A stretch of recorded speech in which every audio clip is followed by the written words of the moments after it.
Hello, everyone. This is the Pocket Passer. I'm your host, Randy White. I hope all of you are having a fantastic day. I know I am because we're talking about football, and more specifically, we're talking about the Chicago Bears and their absolute crisis that is happening up in the Windy City. So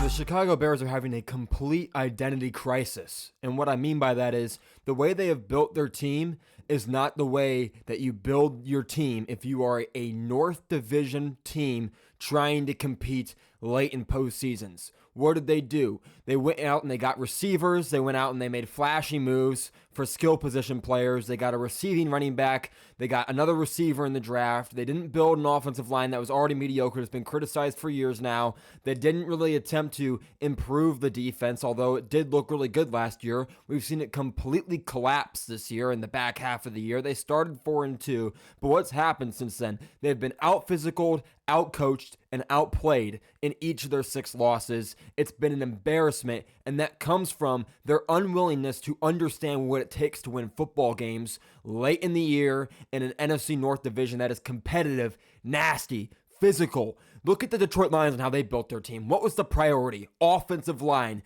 They line up and they punch you in the face every single play. Dan Campbell, 4th and inches. Let's go ahead and go for it. And they can't stop us. And that's against a Green Bay team that's built pretty well, too. They got Kenny Clark. They got some tough guys over there. And Detroit, no problems converting on a massive 4th and inches to seal the game. Minnesota, Brian Flores has guys flying around on the defensive side of the football, punching you in the face. Their defense is playing lights out. The Vikings want to run the football and chuck it to their talented players, but they have a much stronger core and a fantastic offensive head coach that knows how to train quarterbacks.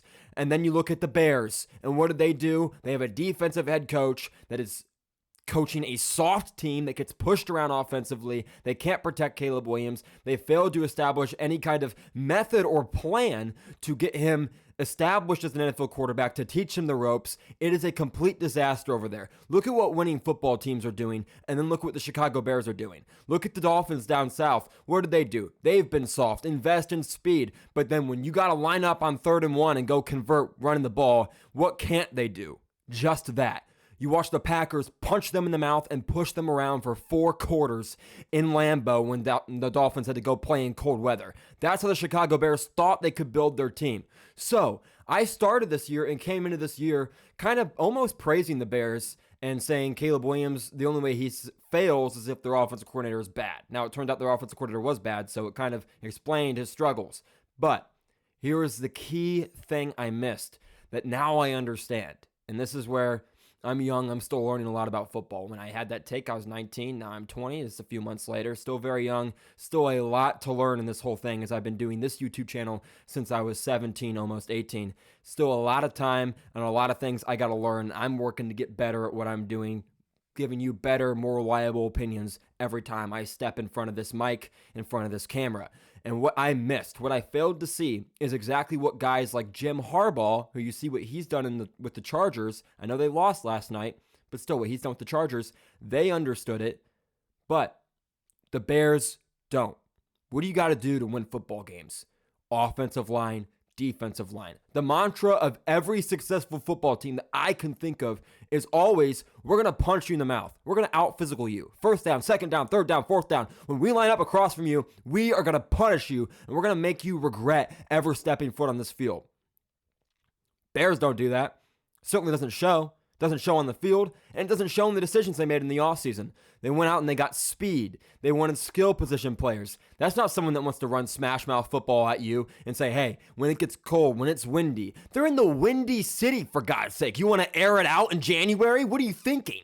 And this is the kind of thing this is why I can't be a general manager yet. I didn't see through this yet.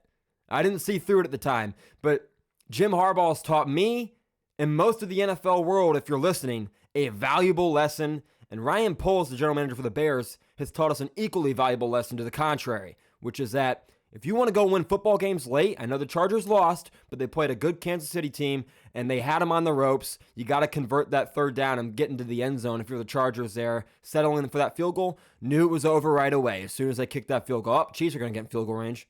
No problems there. And what does Mahomes do? He makes the play like he always makes the play. Go figure. But the Bears have a rookie quarterback. What do you have to do? Well, for one, Get a running back that's willing to take some contact and run through some people. What does DeAndre Swift not do? That's why the Eagles got rid of him. They bring in Saquon Barkley, and look at them go. Number 1 rushing offense in the NFL. They are lighting people up, and Saquon Barkley's on pace to break the rushing record because he's got an offensive line that can block, and he's a nasty running back. As talented as he is, he will also put his shoulder into you and embarrass you physically, throw you to the ground. What will the Bears not do? Embarrass you physically in any facet of the game. They are the ones getting embarrassed week in and week out. You can see it in the culture. You can see it in the decisions they made in this offseason. They weren't prepared to go play NFC North football and go compete. So that 4-2 start was a complete facade, all smoke and mirrors, poor coaching, poor physicality, weak culture. And what do they have now? A weak-ass record.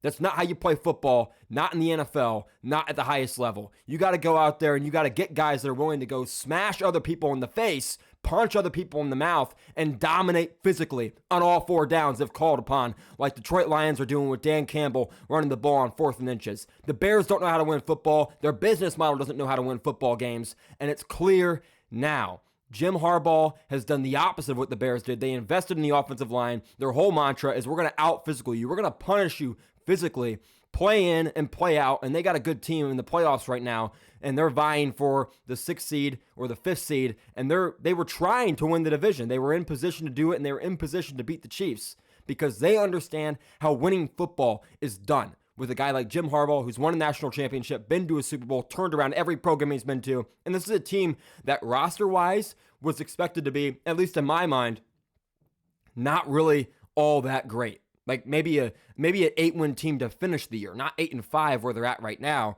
Oh, Jim Harbaugh is going to change the culture. Just needs some time because they don't have the talent. Well, that lack of talent team outside of Justin Herbert is obviously incredible, but they lack talent at receiver, and I thought it wouldn't be enough to get them over the hump. Well, here they are now in the playoffs, and they have wildly overperformed. And then you go to Chicago, and when you look at the talent there, they've underperformed. But they're weak, they're soft, they didn't have a good plan, and it's showing. Late in the season, on a 6-game skid, it's going to get worse and worse and worse. Yeah, throw the interim coach in there. Every interim coach this year has had success in their first game, except for the Bears. Wonder why? They didn't build their team correctly. Everything they've done is wrong, except for maybe draft Caleb Williams. Hopefully, for their sake, that at least works out, but it sure as hell isn't this year, and it's really not Caleb Williams' fault. The whole business model, the whole football operation model is wrong. Chicago didn't get it right. They better get their asses in the right direction and fast, or they're going to continue to be the embarrassment and the laughingstock of the NFC North, just like they have, just like Green Bay's owned them since 2018. Last time they lost was when Matt Nagy's first year coaching. He won rookie head coach of the year in his first year coaching, and they went 12-4 and went to the playoffs. They beat the Packers that year, haven't won since. That's embarrassing. That's pathetic. They were once the marquee rivalry in the NFL. Now it's just a clown show trying to see how the Bears are going to screw it up each week. Get it together, Chicago. The Windy City's about had enough. I'm sure you Chicago fans are sick of it. So my condolences to you Chicago fans. I got an uncle that's a Chicago fan, and I know I feel for him. It's brutal over there. Maybe Ryan Poles will figure out that they need O-linemen, they need D-linemen, they need to build a physical, nasty football team that's willing to compete in November, December, and January, because those September and October passing stats don't get you very far when you're soft as baby shit. That's all I got for you guys. Thank you all so much for watching. I will see all of you in the next video. Peace.